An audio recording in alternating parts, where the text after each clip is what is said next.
حضرت عمر فاروق رضی اللہ تعالیٰ عنہ فرماتے ہیں کہ ایک دن اللہ کے رسول صلی اللہ علیہ وسلم تشریف فرما تھے اور حضور کے پاس جبریل امین علیہ السلام حاضر خدمت ہوئے، اور جبریل امین علیہ السلام اس وقت آیا نہیں کرتے تھے، معمول سے ہٹ کر اس وقت تشریف فرما ہوئے۔ تو حضور فرمایا کہ جبریل، میں تمہارے چہرے کا رنگ بدلا ہوا دیکھ رہا ہوں۔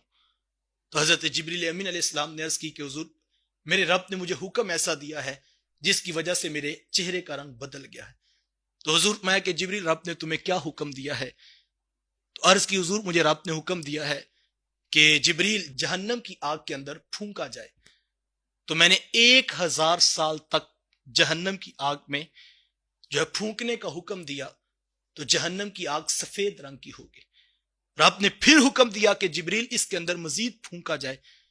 1000 سال مزید پھونکا گیا تو پھر وہ جہنم کا آگ کا جو رنگ ہے وہ سرخ ہو گیا۔ رب نے پھر حکم دیا جبریل اس کو مزید پھونکا جائے، تو 1000 سال تک مزید پھونکا گیا اور اب اس کا رنگ سیاہ ہو گیا ہے۔ اور حضور اب کیفیت یہ ہے کہ اس کے انگاروں سے روشنی نہیں نکلتی ہے اور وہ سیاہ اور تاریک ہو چکی ہے۔ اور حضور، اللہ کی قسم جس نے آپ کو حق کے ساتھ نبی بنا کر بھیجا ہے، کہ اگر اس جہنم کے ایک سوئی کے ناکے کے برابر اس کو کھول دیا جائے تو زمین والے اس کی بدبو کے ساتھ جو ہے وہ مر جائیں۔ اتنی تپش ہے کہ زمین والے اس کی تپش کے ساتھ مر جائیں۔ اور حضور، میں اگر جہنم کے نگران میں سے کسی ایک کو زمین پر اتار دیا جائے، اس کی شکل کی بدصورتی دیکھ کر زمین والے فوت ہو جائیں۔ اور فرمایا کہ اگر جن زنجیروں کے اندر جہنم کو جکڑ دیا گیا ہے، اگر وہ ایک زنجیر پہاڑوں پر ڈال دی جائے، 7 زمینوں تک اس کا کوئی وزن نہ اٹھا سکے۔ ایک روایت میں آتا ہے کل جہنم کو جب محشر کے میدان میں لایا جائے گا، 70,000 زنجیروں کے اندر جکڑ کر کے جو ہے وہ جہنم کو محشر کے میدان میں لایا جائے گا، اور ہر زنجیر کو 70,000 فرشتے جو وہ دھکیل رہے ہوں گے۔ اتنا کٹھن مرحلہ ہوگا۔ یہ سارا عذاب جبریل امین علیہ السلام نے جہنم کا بیان کیا، اور حضور دیکھا کہ جبریل امین علیہ السلام کی آنکھوں میں آنسو ہیں۔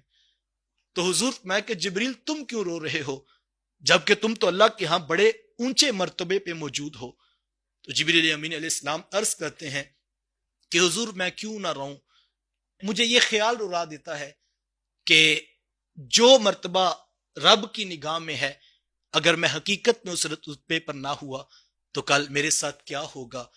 میں اس لیے روتا ہوں حضور، میرے سامنے میں نے دیکھا کہ ابلیس فرشتوں کے ساتھ رہا کرتا تھا، لیکن وہ کہاں چلا گیا، میں اس لیے رو رہا ہوں۔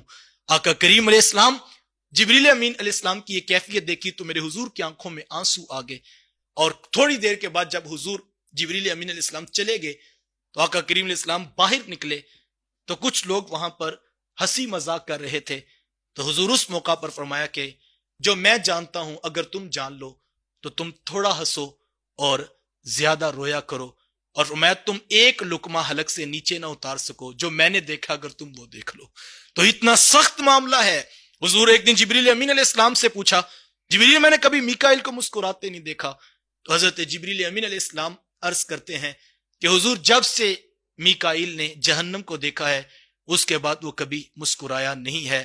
میں اور آپ دیکھیں اتنے سخت عذابات اتنا کھول کھول کر قرآن نے بیان کیا، کبھی بھی ہم غافل نہ ہو اس حوالے سے، ہم سوچتے رہیں کتاب رحمت قرآن مجید کی آیات جس طرح پہلے رکوع کے اندر ایک انسان کو اس کی رحمتوں کی امید دلاتا ہے، اسی طرح دوسرا رکوع کتاب رحمت قرآن مجید کا مجھے اور آپ کو اس طرف بلاتا ہے کہ میں نے اور آپ نے جنت اور جہنم دونوں کو اپنے سامنے رکھ کر اپنے ہر قدم کو اٹھانا ہے۔ اپنا ہر فیصلہ کرنے سے پہلے یہ سوچئے کہ اٹھنے والا قدم مجھے جنت کے قریب کرے گا یا مجھے جہنم کی طرف کھینچ کر لے جائے گا۔